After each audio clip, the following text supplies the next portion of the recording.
Real estate market. I have to say, as far as industries are concerned, the real estate market is the most consistently changing industry that I dive into. Um, Over this last year, I have seen things cool down a little bit. And with that, I've got to be controversial in that home values still continue to go up. They rose by an average of 3.7%. Existing home sales and sales prices were up by 0.8 and 0.2% year over year. Add that to mortgage rates that have remained higher than in the pandemic time frame, makes it even more difficult for people to buy homes. So, how does all of this affect you as a real estate agent? How does this all affect you as a client in the real estate industry? For you to understand these markets and understand how these things shift, it gives you the ability to educate, inform, and guide your buyers and sellers through all of these challenges. And as a buyer and seller, understanding where this information is coming from and why it's so important for you to be able to make educated decisions. You're going to be able to set the right expectations up front, no matter what the circumstances are, quite honestly. And at the end of the day, this is going to help position your agent as the go-to expert for a client. Here at Keystone, again, we primarily focus as a consulting firm with a specialization in real estate and being able to help our clients understand that every single purchase that they're making in the real estate market is an investment first, and it's something they can live in or invest with for other people to live in the housing market second.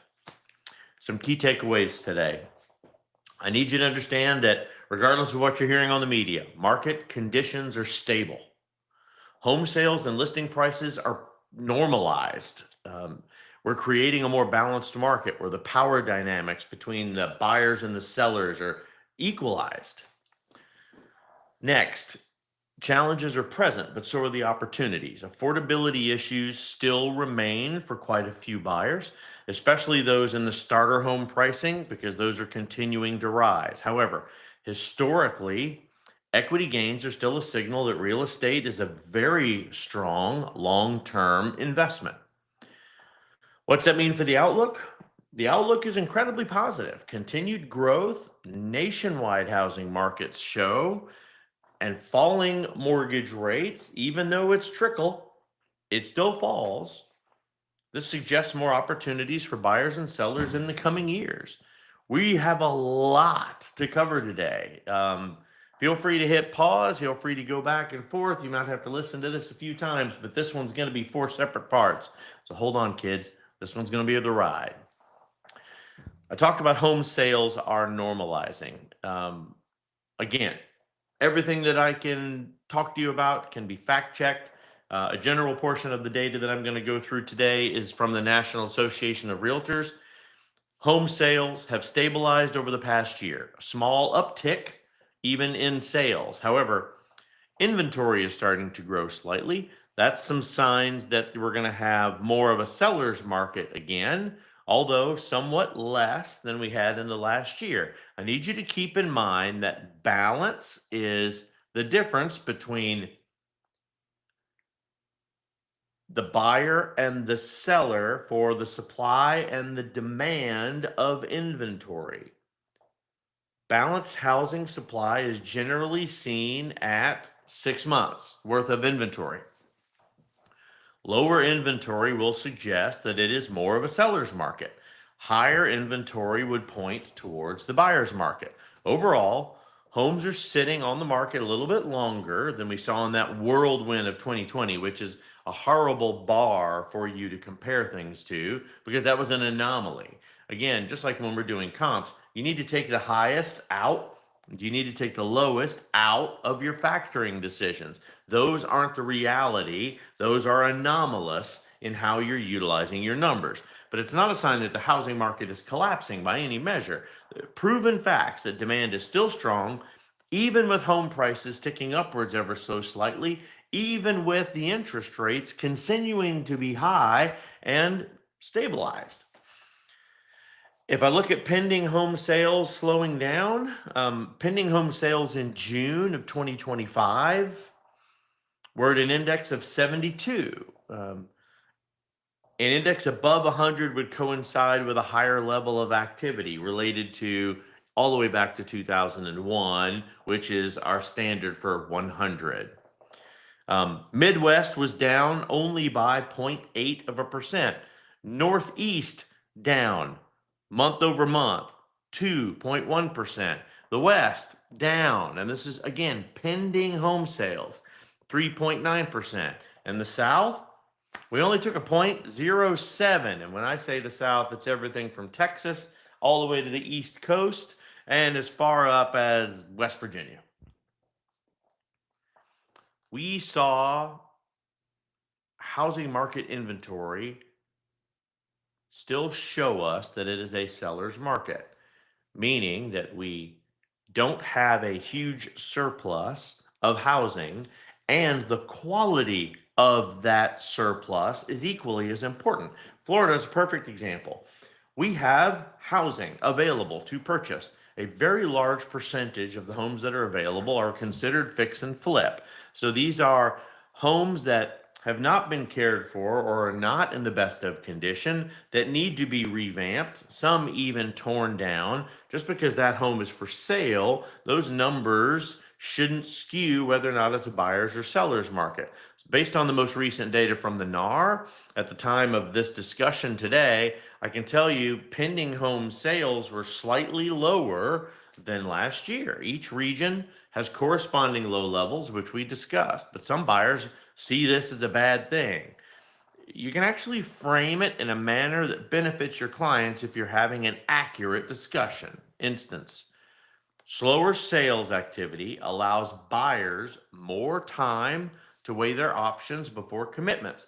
The competition for a single home is not at 90 miles an hour like it was before.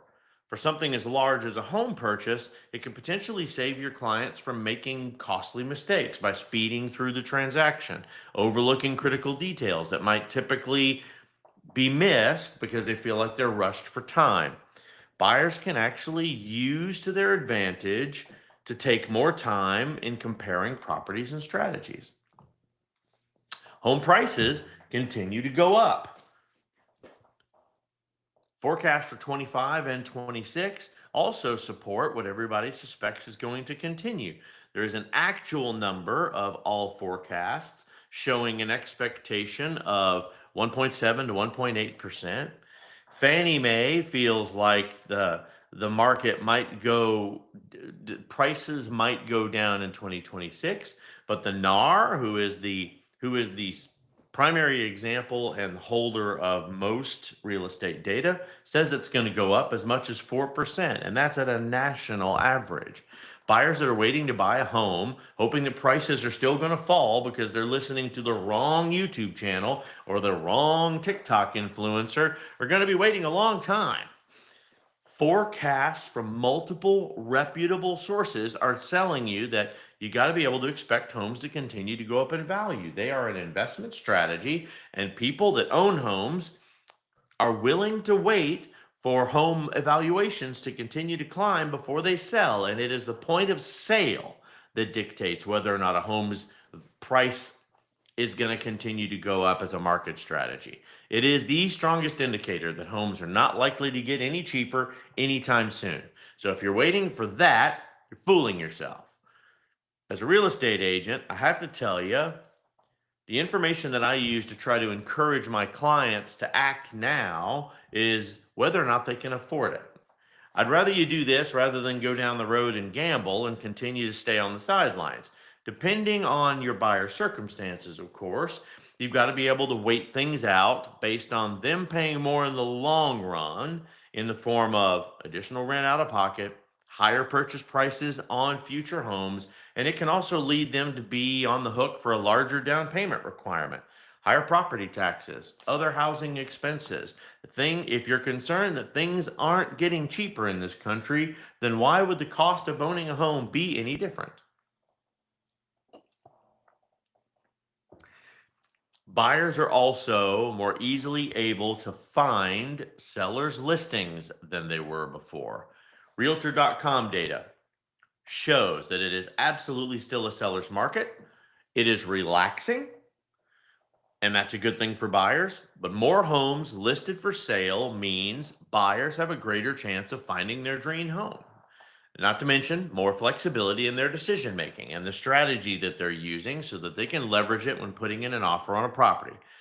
Again, as a real estate agent, more listings might lead you to think there's less competition. Secure the seller, homes being on the market longer. I hear real estate agents that have platforms that are telling clients that it is a buyer's market. They don't know what they're talking about. They obviously never went to an economics class. Supply versus demand is the name of the game.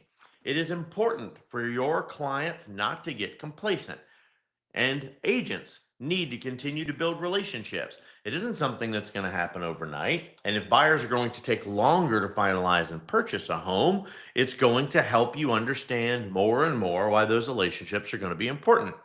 This is the best time to refine your marketing, to build your strategies, to work on listing presentations. Think of ways that you can showcase the values that you are bringing the seller because, again, listing prices are not declining.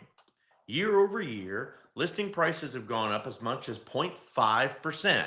Now, you may say, Alex, that doesn't mean it sells at that. Absolutely right. That's a great sign that the housing market is far from collapsing, however, and you need to pay attention that different geographic markets will see different levels of growth and decline. But on the whole, we're in a market that has cooled yet still growing. It's very easy for you to get lost in those news headlines. The media is constantly, for some reason, panicking over how much the housing market has slowed, but many of those references are insanely high and abnormally high. Again, they're focusing on the extreme. They're sensationalizing one or 2 points instead of compiling all of the data and understanding what's going to be best for you at the end as a final investor. In the grand scheme, prices are holding, period. The market is healthy. It is still growing slower, but surely. Real estate is still considered the best long term investment for Americans as well. Breaking it apart by the numbers, the number one, real estate, 37%. Again, long term investment. Gold, 23%. Stocks and mutual funds, 16%. Savings accounts and CDs account for less than 9%. Bonds at 5%. Crypto is barely even hitting 3%. When it comes to finding the best long term investment, it can be difficult for you to differentiate sustainable ones from those that are just new and flashy. Time and time again, real estate has been considered by most Americans the best type of investment. By our foreign investors, the American market is one of the strongest real estate markets in the world. In fact, if you looked at a primary article by a Gallup poll, Best States to Invest in Real Estate, it'll showcase some of the strongest markets for long term growth throughout the US. As a real estate agent, you need to take this information when you're talking to your clients. You should be supporting your sales pitch with facts and things that they can go back and think about, things that they can put in their AI and get sufficient answers to support your conversation. They're not just buying a home, they're investing in a financial future and well being in an asset that has been proven to gain value in the long run. Historically, consumer sentiment about whether buying a home is a good or bad idea did shift pretty dramatically. In the last year, it was at an all time low with what people felt as a vast majority of Americans by believing that it was a bad time to buy. These trends aren't likely to change much in 1 year. It's perhaps what people are encouraging to see most as far as divisive shift in 2025. But the guides to whether or not it's a good time to build a house will help you build a better perspective and it'll help you get some better relative insight when it comes to market timing. Honestly, this should be an easy conversation to get the message across. Buyers, now's the time to take your leap if you are looking to build equity. Opportunities are more scarce today than in the past. They are still around if you are willing to dig and find them. And it can help you in a few years get you a head start on achieving your financial and your personal lifestyle goals. I mentioned hottest markets in the US. It was a good article for 2025. I can tell you the general shift, again, year over year, hottest real estate markets are largely concentrated on the East Coast, with the biggest city markets being Providence, Rhode Island, Hartford, Connecticut, Pennsylvania, Philadelphia specifically, Richmond, Virginia, and Charlotte, North Carolina. If you want to head towards the Mississippi, you got St. Louis, Indianapolis, Kansas City, and then all the way into the west, Salt Lake City, Utah.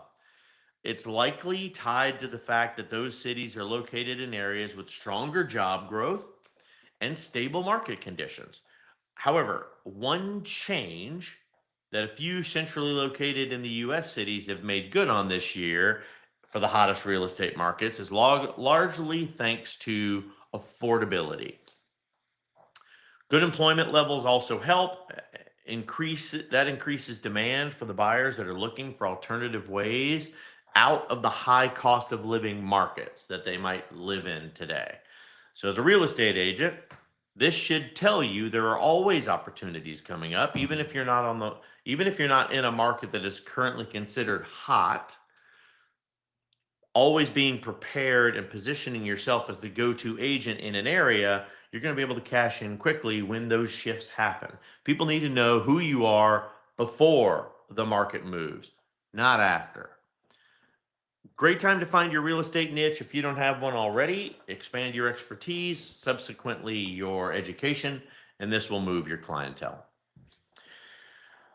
What's the forecast? Forecasts are saying home sales are going to steadily climb for the rest of this year and next year. 2024, we had a 3.8% growth. 2025, we are already seeing a 4.9% growth. In previous years, home sales were projected to grow anywhere between 4 and 6.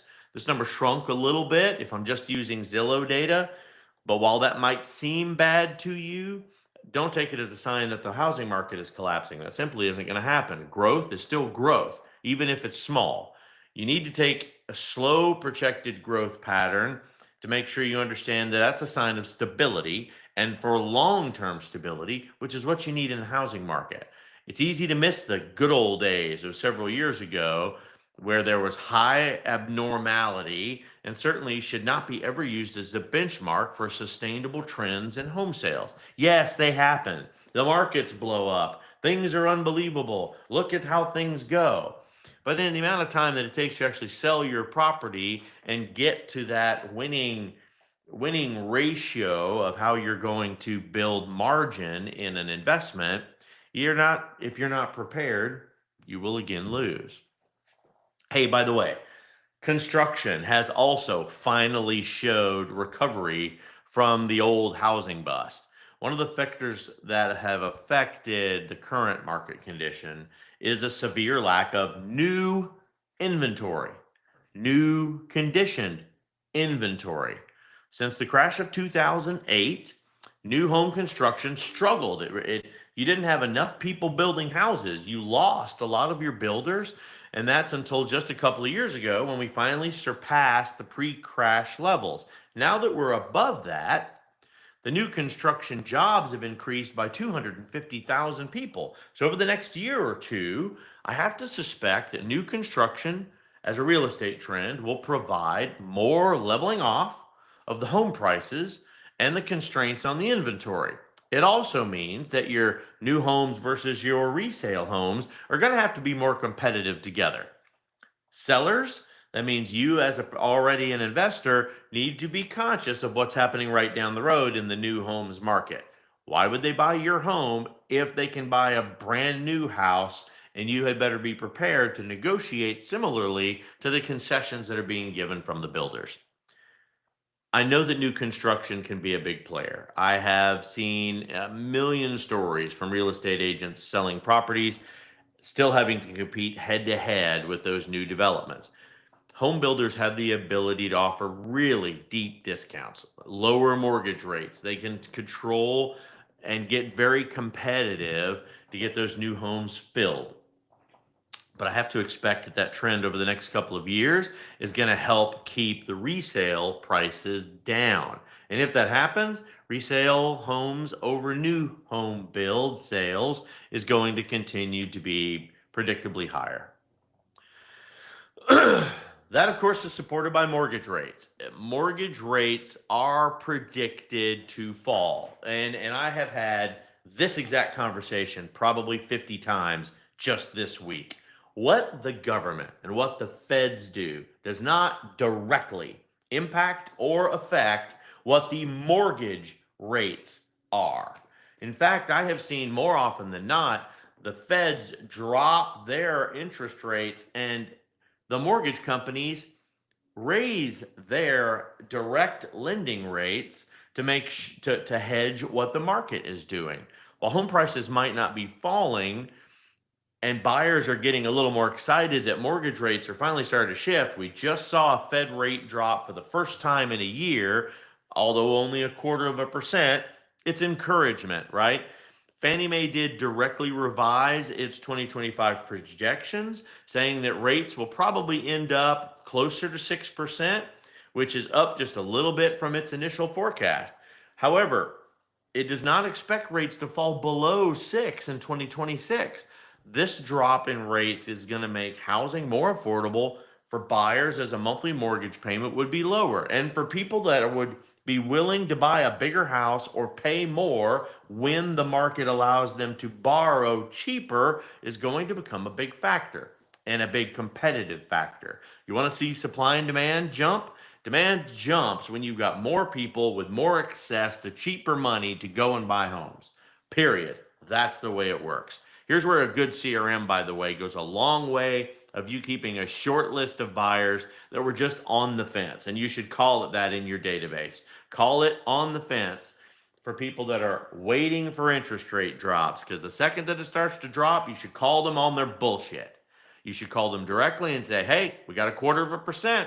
Market's moving. Time to jump in, right? You know what they're going to say? If they were waiting then, they're waiting now, because they're waiting for some amazing drop in rate, 1 to 2%. That simply isn't going to happen. The country's making money on the rates that it holds today. They're not going to lose money just because the current administration is pitching a fit about the interest rates.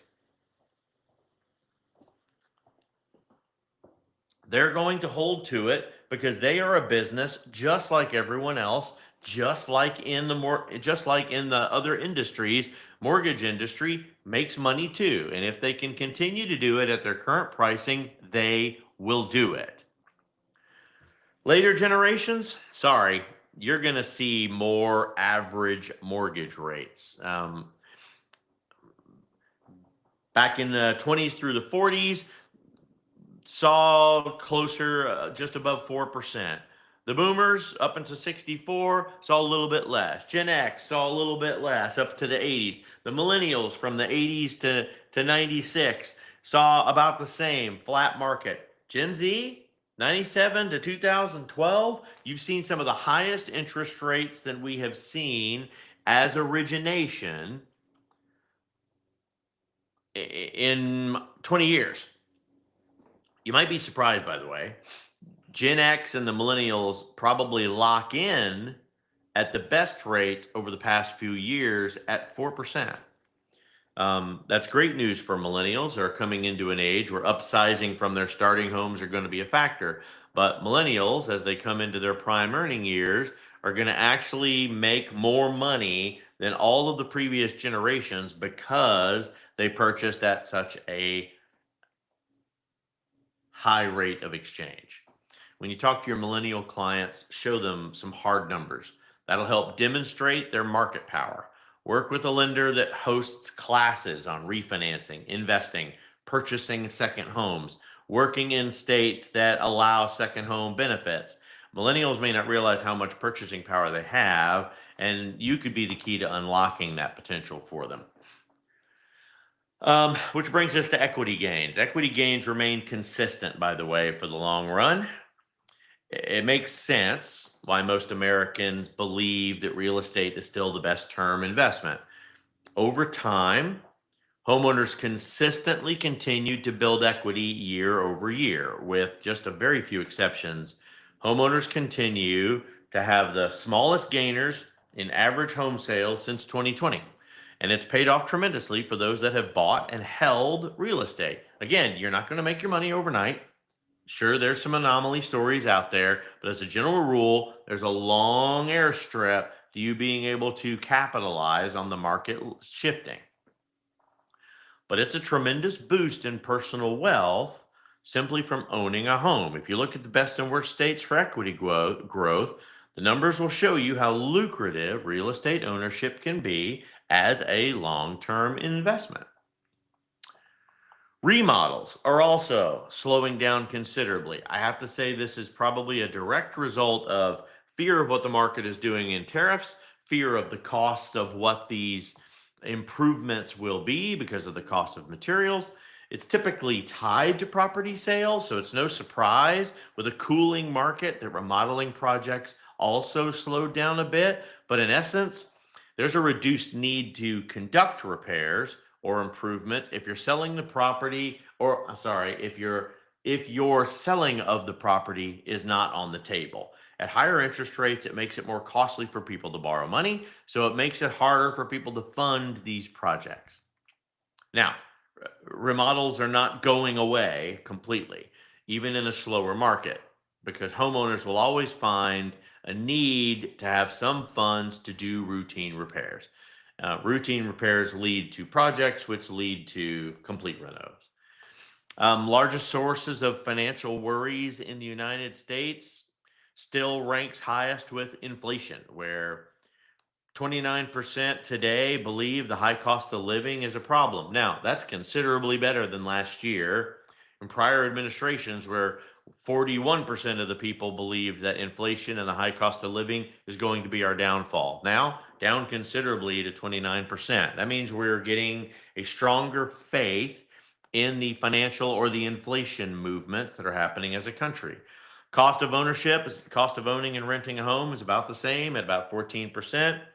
Lower wages is a larger concern now than it was in previous years.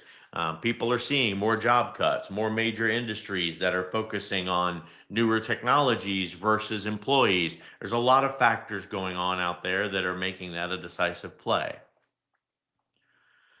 But just as real estate market is constantly shifting, the typical American worry does as well.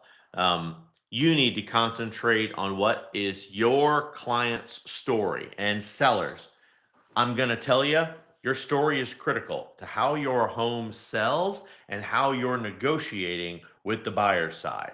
Buyer's agents, I'm going to tell you, the second that you put in the offer towards the seller's property is when you're going to start to learn what type of negotiator they are, what type of investor they have become, what type of strategies they have, and whether or not they are looking to sell their home and make an overall market gain because of when they bought it, or if this is someone that has not had their property for a very long time and is going to be kind of locked in based on the amount of money that they have spent on the property, and thus may not be that much more negotiable.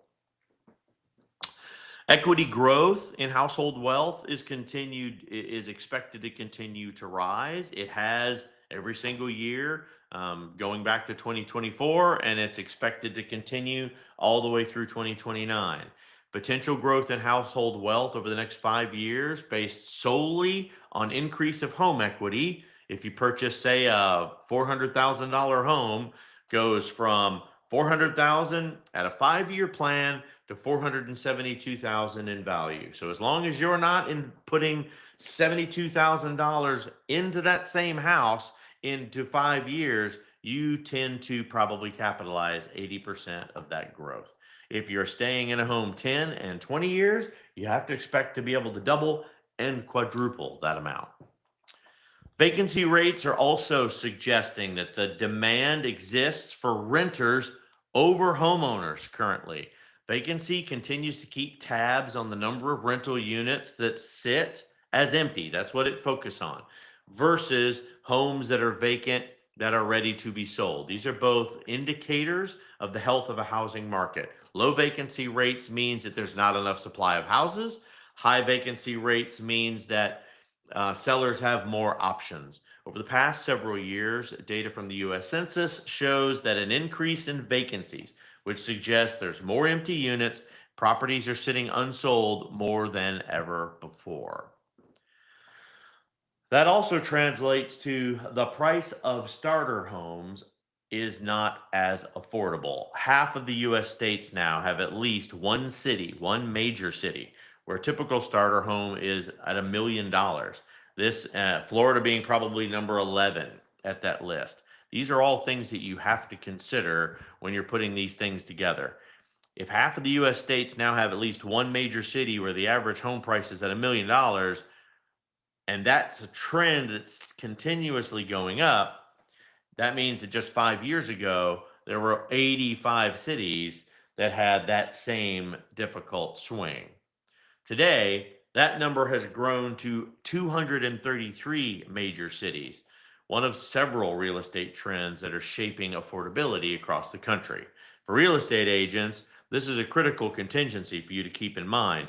With more and more homes becoming less and less affordable, you're going to need to start getting creative and resourceful when it comes to knowing what neighborhoods to look at so you can find homes that are within your client's budget. You need to know your neighborhoods. You might even need to become knowledgeable about financial assistance programs that are going to help people get in and to help bridge some of the affordability gaps. But regardless, given that trend of increasing starter home prices doesn't seem to be going away anytime soon, that buyers who take action sooner rather than later can lock in properties while prices continue to climb. Look, real estate is fascinating. Tons and tons of creditable data out there. And there's a whole lot of people that are just talking. It competes with every industry out there as far as marketability and fluctuations. You can have complete shifts that happen overnight, peaks and valleys that shake up even the most seasoned veteran agents. So when buyers and sellers come together to complete a transaction with someone that curls up in a fetal position, it makes it very difficult for you to win. You need to arm yourself with information, with data, with fact. The information in these real estate markets and charts and reports that I'm going over this morning dispel every common home selling myth. This should help you facilitate more wins for your clients and for yourself. And for those of you that are independent sellers and buyers, yes, now is the time to put your home on the market. Yes, now is the time for you to buy your property. I appreciate each and every one of you for you to continue to get these types of facts and figures, or if you'd like to see some of that data directly, just hit me below in the comments or send me a DM. I'm happy to send you any of these charts or graphs that support all of the intellectual knowledge that I'm spilling on you every single week. I appreciate you. Have a great weekend. For my agents, do good business out there. Thanks, everybody.